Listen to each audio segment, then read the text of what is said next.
Hi, I'm Patrick from the Battery Clinic. Don't panic.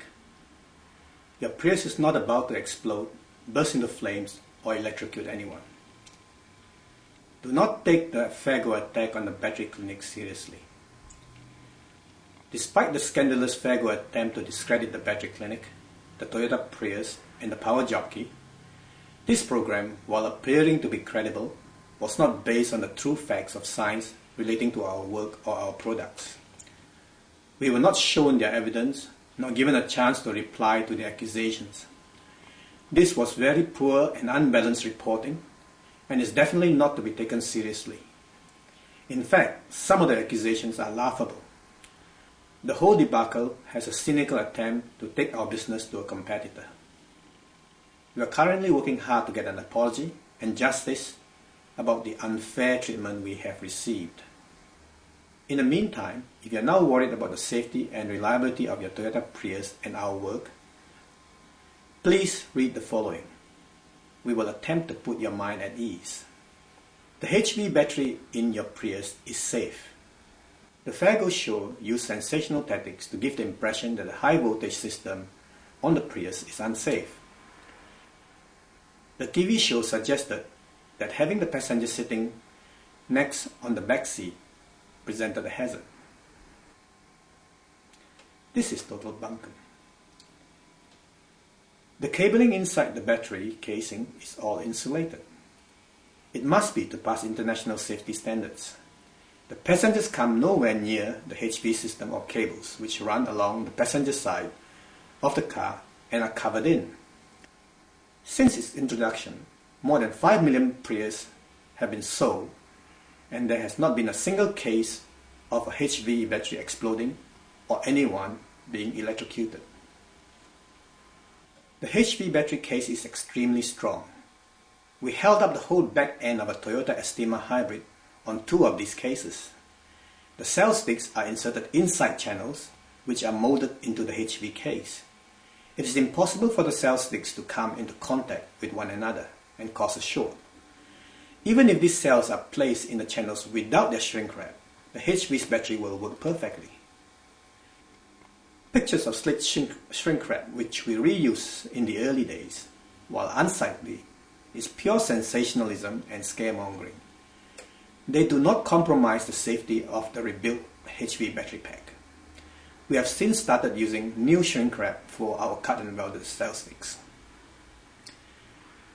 Fairgo placed before Professor Boyce an impossible scenario, such as the HV battery sticks touching and shorting, which led Professor Boyce to comment that if the HV battery exploded, it would be a bomb. Fairgo's reporting of such a scenario and attributing it to the expert opinion of a highly respected academic such as Professor Boyce have thrown a shadow over the Power Jockey, the Battery Clinic, and set our customers into a panic. Those who want to sell their hybrid cars for perfectly legitimate reasons will find it difficult and may not get their full market value until this matter is set right. Others that were contemplating purchasing a hybrid have put off the decision, at least until the next petrol price hike. The construction of the HV battery is such that it is impossible for the cell sticks to come into contact with each other, even in the event of a crash. Each battery cell is only 1 amp-hour in capacity and the size of a D-cell battery and is steel encased. There are 240 such D-cells arranged in series. If the current draw is excessive, such as in a high load demand condition or a short, the weakest cell in the series will short out and fail. This will cause the whole battery to fail, like a switch being turned off as the circuit is broken. It cannot explode, it cannot trigger a chain reaction, and there's not enough energy in one D cell to cause an explosion. The most you will hear is a squeak caused by gas escaping from the vents. Fairgo tarnished the good name and reputation of Professor Boyce. His expert opinion will always be sought for verification or dispute settlement. Connecting him to this wild and unfounded statement could cast doubt on his opinions and his credibility. Fairgo owes the good professor a huge apology and must set the record straight. The situation demands nothing less. The Power Jockey is safe. Fairgo claimed that the Power Jockey installed behind the high voltage battery, behind the back seat of the car, is an accident waiting to happen, and is a death threat. They had Bruce's wife say that her children could have died and she cannot forgive me. This seemed to suggest that the Power Jockey is even more dangerous than the high voltage battery behind which it is installed. This is a lie. It is totally unfounded, scandalous, and highly defamatory. Nothing can be further from the truth. The Power Jockey is an electronic device. It is not much different from the radio amplifier installed in your car. It is perfectly safe. It has all the safety features required of an electronic equipment. It does not emit any radiation, sonic frequencies, or noxious gases. It cannot explode, and it certainly is not a bomb. Contrary to what they claim, the Power Jockey is not connected to the computer system of the car. Connecting it to the 12-volt accessory supply of the HV battery activates a relay to turn the Power Jockey on when the vehicle ignition is switched on. It does not interfere with any of the safety features built into the vehicle. In fact, it is safer because the electric drive can now provide more power to get out of dangerous situations. As far as the computer of the vehicle is concerned, the Power Jockey does not exist. All it sees is a battery that can work within its operating parameters. This is not fooling the computer, but supporting a weak high voltage battery so that it can perform above the capacity threshold required of a high voltage battery in the vehicle. Without all the facts, Professor Boyles understandably commented that the principle of the Power Jockey is flawed.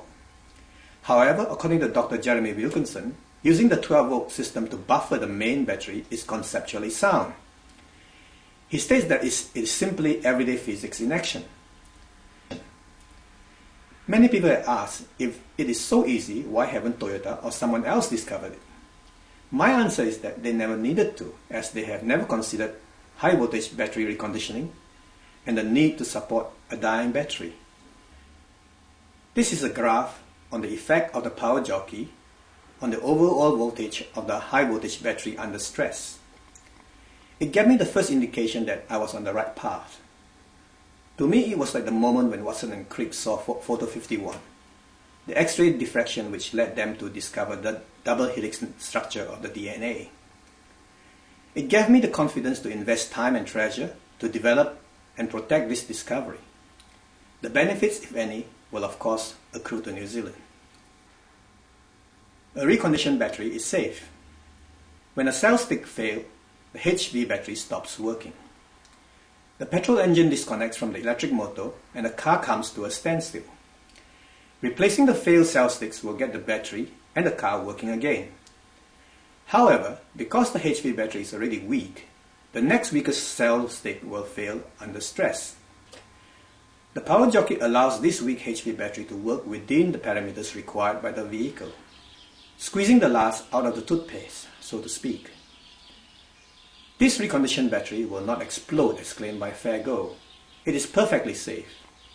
The extreme care taken and safety built into its construction makes it so. Fairgo's assertion that the cell sticks are held together by sellotape is completely untrue. As you can see, the cell sticks are spot welded together. They have to be for them to be mounted in the battery case. This process of cutting and welding to make up usable cell sticks have taken us 2 years to perfect. Taking our toothpaste analogy further, by the time the tube of toothpaste, HV battery that is 1/3 squeezed, cell failure is likely to occur under stress. This can be anywhere between 5 to 12 years, depending on how hard a life the battery has had. Installing a Power Jockey before this occurs reduces the stress on the battery because part of the load is taken up by the Power Jockey. It has the effect of squeezing the toothpaste a little more gently, therefore enabling the HV battery to last a little longer.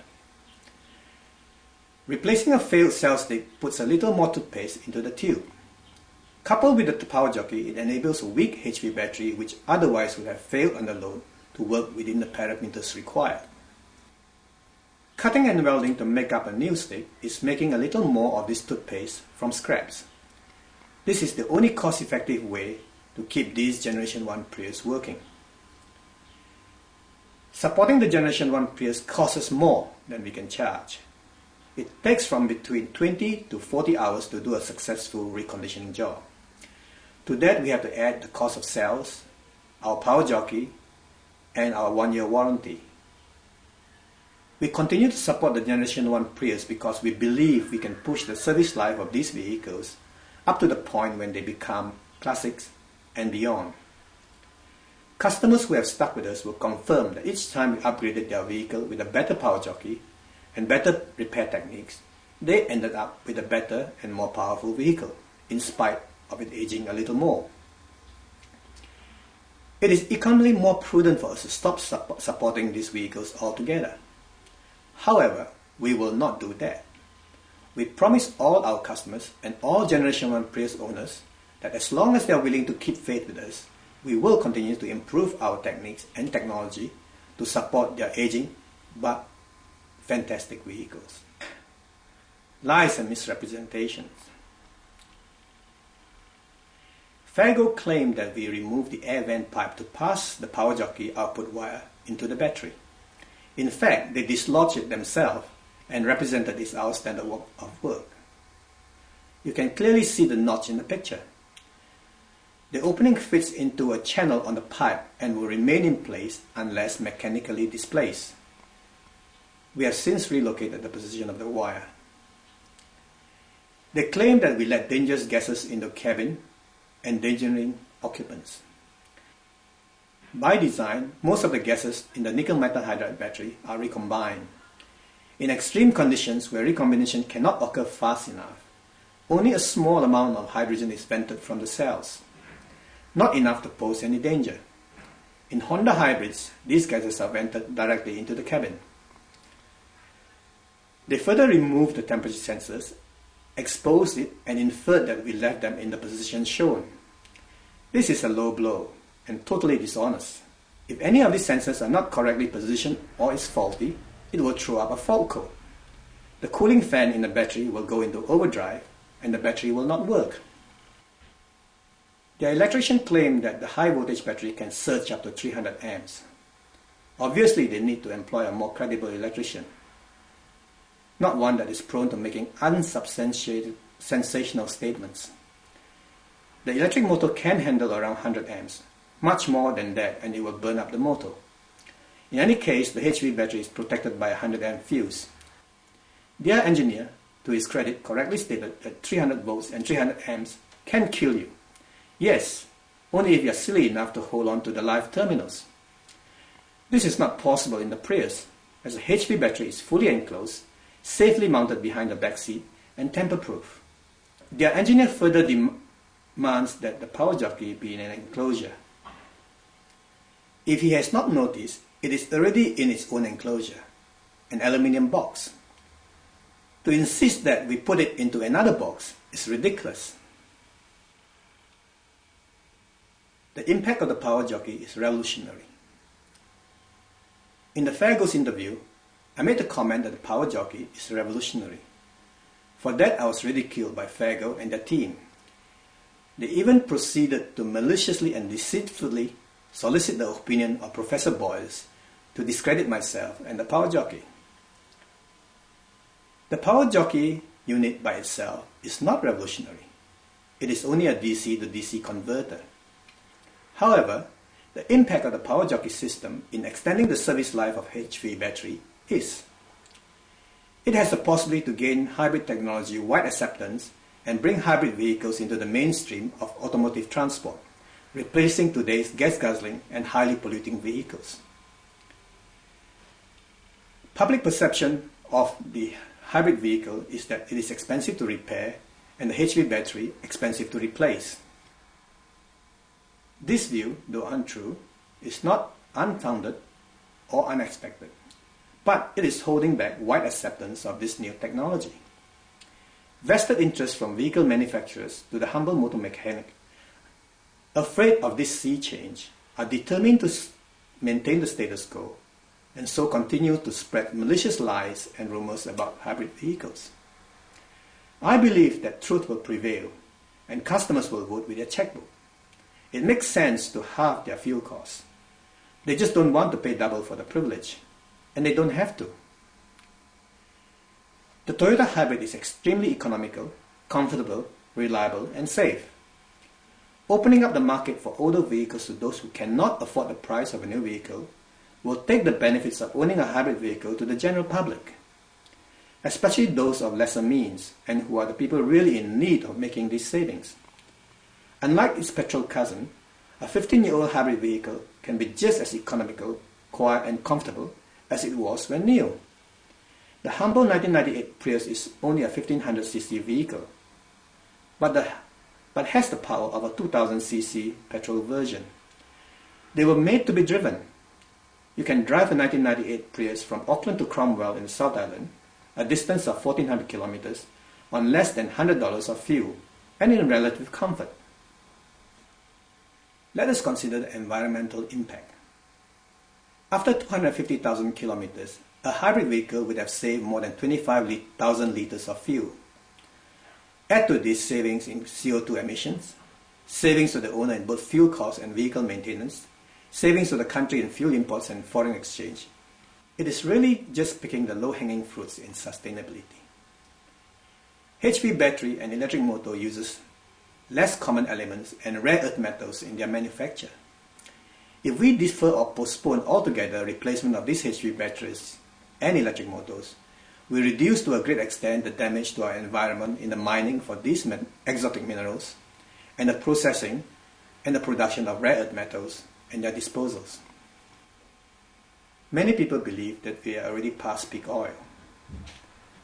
And even though oil prices are high, they have not escalated as predicted because we are currently experiencing a deep and unprecedented global recession. About 60% of all oil produced is used in transport. China's oil consumption at 9 million barrels a day is half that of the United States. China has 30 vehicles per thousand of population to 850 in the United States. It is already the fastest growing market for motor vehicles and is expected to surpass the United States in total of number of vehicles by 2025. Other developing countries such as India, Indonesia, and Brazil are also aspiring to become first world economies. When the world economy recovers, upward pressure on oil prices will be enormous. Fuel prices at the pump, already high, will increase, possibly double, and this in the very near future. Total conversion to hybrid vehicle technology can halve the demand for oil use in transport. Some may argue that electric vehicles will replace hybrid vehicles as the technology of the future, and that hybrid vehicles are just an interim and transitional technology. The reality is that HV batteries used in electric vehicles are much higher in capacity and more expensive. Because of the cyclic, full charge to drain manner in which these batteries are used, they will quickly lose their capacity over time and may require replacement in as little as 5 years. Replacement costs can be as much as $30,000 or more. When we combine the performance of range extenders to electric vehicles, they are even less fuel efficient than hybrid vehicles. Meanwhile, hybrid technology is pushing the boundaries for fuel efficiency and may approach 42 kilometers per liter or 100 miles a gallon. I believe that hybrid vehicles and not electric vehicles will dominate the automotive landscape in the future. They will be modified to be used in electric mode more, with a plug-in variant to improve fuel economy even further. Finally, Fairgo's accusation that we use our customers as guinea pigs is both unfair and untrue. Our customers come to us with a problem that Toyota cannot provide them with a viable solution.